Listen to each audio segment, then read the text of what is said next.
नमः नमः नमस्ते मस्तु भगवान विश्वेश्वराय। नर्मदा के मध्य एक द्वीप है जो मानो जल पर लिखा हुआ ओम है। कहते हैं वहाँ सिर्फ लहरें नहीं, वहाँ आत्मा के भीतर का अहंकार भी कांप उठता है। नमस्कार दोस्तों, मेरा नाम पल्लवी है और उसी पवित्र स्थल पर विराजमान है ओंकारेश्वर ज्योतिर्लिंग मंदिर, जहाँ एक पर्वत ने महान बनने की चाह में तप किया और विनम्र होकर दिव्यता पाई।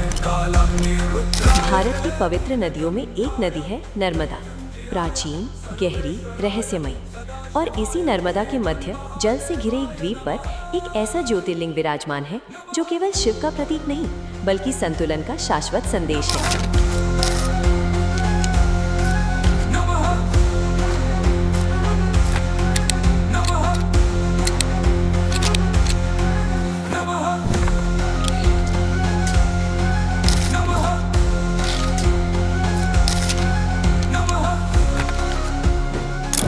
ये है ओंकारेश्वर ज्योतिर्लिंग मंदिर। लेकिन यहाँ शिव क्यों प्रकट हुए?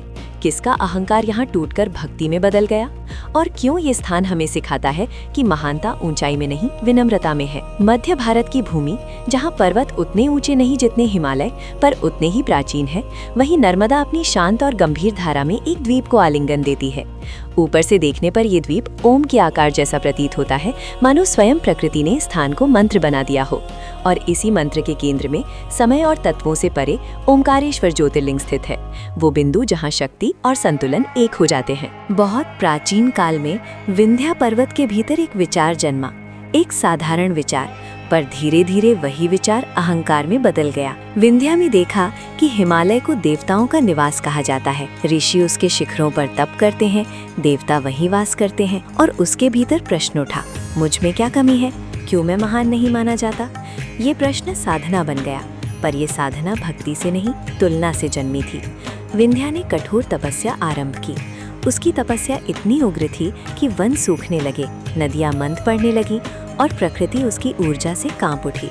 देवता चिंतित हो गए, यदि ये तप सफल हुआ और शिव ने इसे असीम शक्ति दे दी तो सृष्टि का संतुलन टूट जाएगा। तभी एक दिव्य प्रकाश प्रकट हुआ। आकाश में शिव प्रकट हुए। विंध्या ने प्रणाम किया और कहा, प्रभु, मुझे वो शक्ति दें कि मैं सभी पर्वतों से महान हो जाऊं। शिव मुस्कुराए। उन्होंने कहा, शक्ति प्राप्त करना सरल है, संतुलन बनाए रखना कठिन। पर विंध्या का मन चेतावनी नहीं सुन रहा था। तब शिव ने उसे एक शिवलिंग प्रदान किया और कहा, इसकी आराधना करो। जब तक तुम विनम्र रहोगे, तुम्हारी वृद्धि धर्म के अनुरूप होगी। वो शिवलिंग ही ओंकारेश्वर था। विंध्या ने पूजा आरंभ की और सचमुच वो बढ़ने लगा। उसकी ऊंचाई बढ़ी, उसकी शक्ति बढ़ी, पर उसके साथ उसका अहंकार भी बढ़ा। वो इतना ऊंचा हो गया कि सूर्य का मार्ग अवरुद्ध होने लगा। ऋषियों की तपस्थलियां अंधकार में डूब गईं, देवताओं के मार्ग बाधित हो गए और सृष्टि का संतुलन डगमगाने लगा।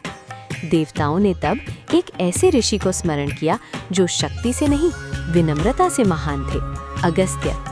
अगस्त्य विंध्या के पास पहुंचे। विंध्या ने उन्हें प्रणाम किया।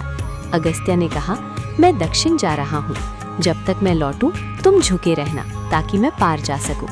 विंध्या ने सहमति दी और झुक गया। अगस्त्य दक्षिण चले गए और कभी वापस नहीं लौटे। विंध्या आज तक झुका हुआ है।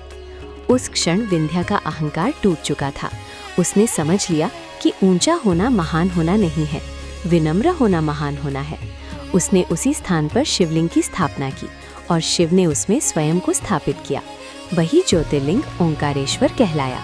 ओम जो सृष्टि की मूल ध्वनि है और ईश्वर जो संतुलन का केंद्र है। ओंकारेश्वर इस सत्य का प्रतीक बन गया कि जब शक्ति विनम्रता में झुकती है तभी वो दिव्यता बनती है। आज भी नर्मदा की धारा उस द्वीप को आलिंगन देती है।